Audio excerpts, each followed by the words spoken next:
everybody, it is Zero G Coasters here at Carowinds today, where we have Fastlane, and we're going to be testing if it is worth the price or not. So, I know the vlog just started, but I was able to get the Fastlane and get 2 rides on Intimidator within the first 10 minutes of the park being open.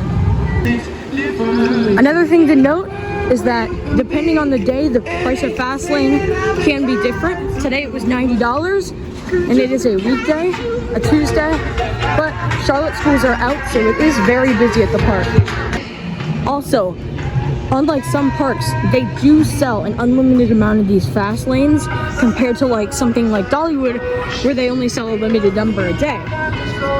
So that is something to note. So fast lane lines could be longer than normal. We will also be comparing the fast pass wait to the estimated wait time for the normal queue and see if it's worth it.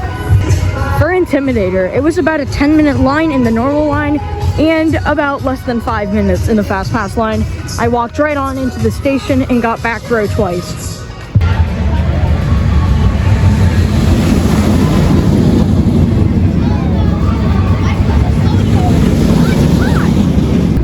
Alright, as we make our way into Aeronautica Landing, Copperhead Stripe was pretty much a walk-on for both the normal queue and fast lane, so it's hard to compare. We're gonna get back for re-rides on that later so I can compare. But I know one part of the park that is always busy is this, and we will see how much time we can save with fast lane.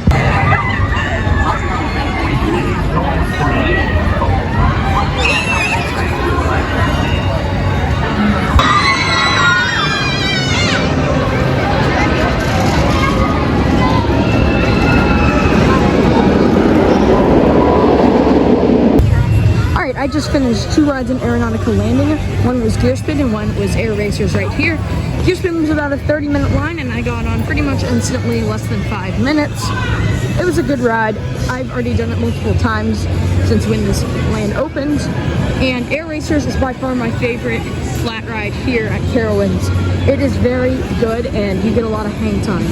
But the normal line was about 20 minutes over there and I got on in about 5. One thing that's interesting to me is how every ride in Aeronautica Landing does have Fast Pass, including Hover and Dodge, the bumper cars. Right now we're in the line for that. But I think it's interesting considering parks don't normally do that with their new areas.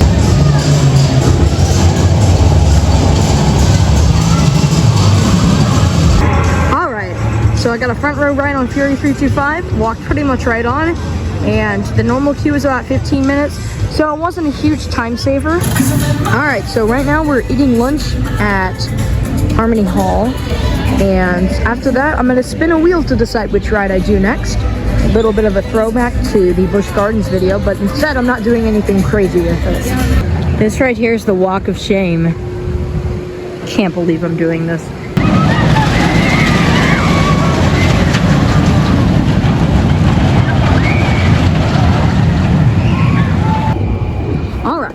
So I just got off probably the worst ride here, Nighthawk. I'm sorry for all the Nighthawk lovers.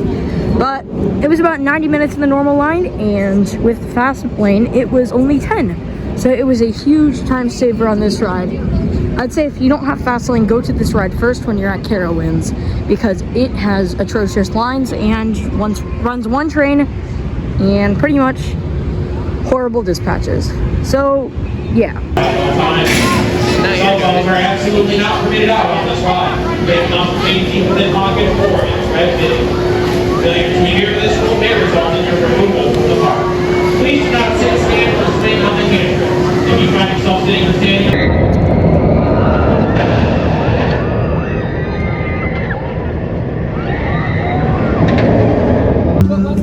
Alright, so I just got done with 2 rides on Intimidator, one in the back row and one in the front.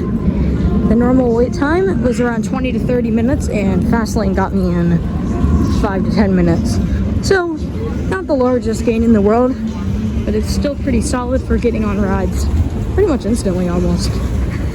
They almost give instant priority to the Fastlane guests, which could be a downside if you don't have it, but it is pretty nice if you're actually getting all the rides done in one day and you only have one day at the park. Inside of Carowinds, they have a 50th anniversary shop with all the 50th merch. It is called Midway Memories. It is right outside. If you turn right, once you get into the park, it is right by the Burrito Cafe and on the way to the Carousel Park. But it's really cool. You have a bunch of very cool memorabilia.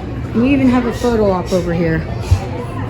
Alright, so I just got a back row ride on Fury 325. The normal line was about 15 to 20 minutes, and fast lane was a walk-on again.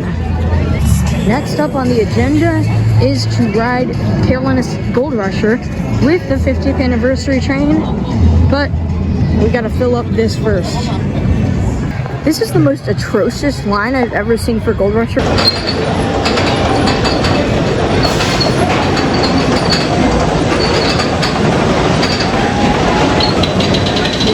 Welcome back, riders. How's that ride? Awesome, awesome.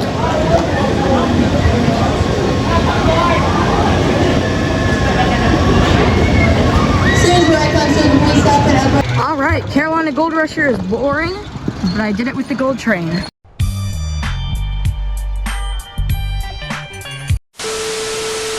I was also able to skip a 40-minute wait by using the fast lane. Before I continue, I'd like to mention that they give you a wristband for the day. But I think the wristband is a little loose. They normally put it around you loose. I wish they had like a lanyard system, like most parks, like Dollywood and Silver Dollar City. Because this wristband actually fell off me when I was on Fury, and I had to get another one from guest services. So, probably a little inconvenient. I wish they could fix it.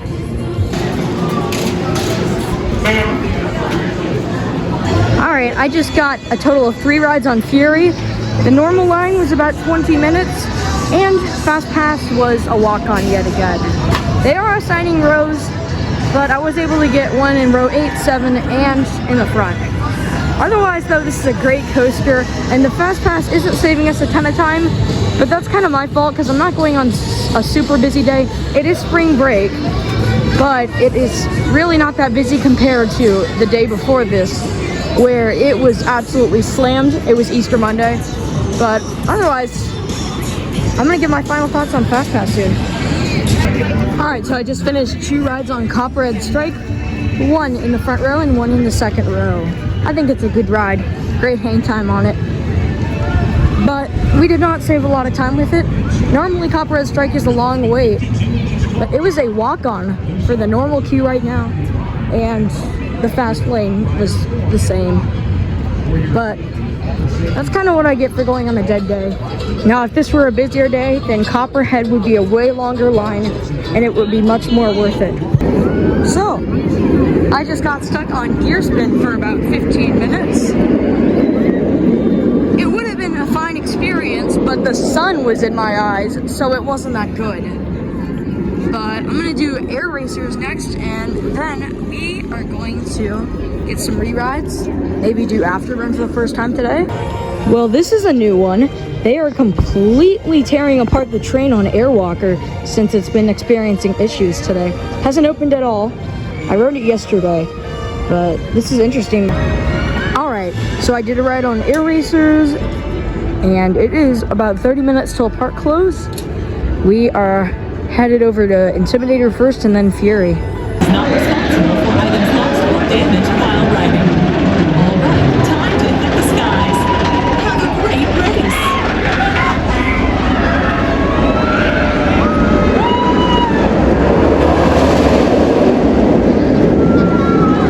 Now, as our day at the park wraps up, I will give my thoughts on if Fast Pass is worth it.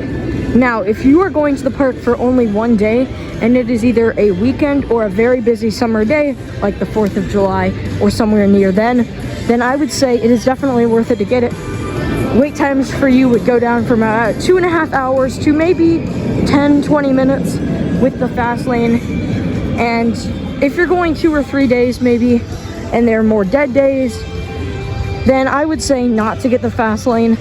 Now, $90 is quite a bit of money, and I think you would be able to get all the coaster rides done and everything else you want to do done without the fast pass if you have 2 or more days. Alright, that's gonna do it for this vlog. If you enjoyed, make sure to like and subscribe. This is your G Coaster signing out. Have a great day and see ya.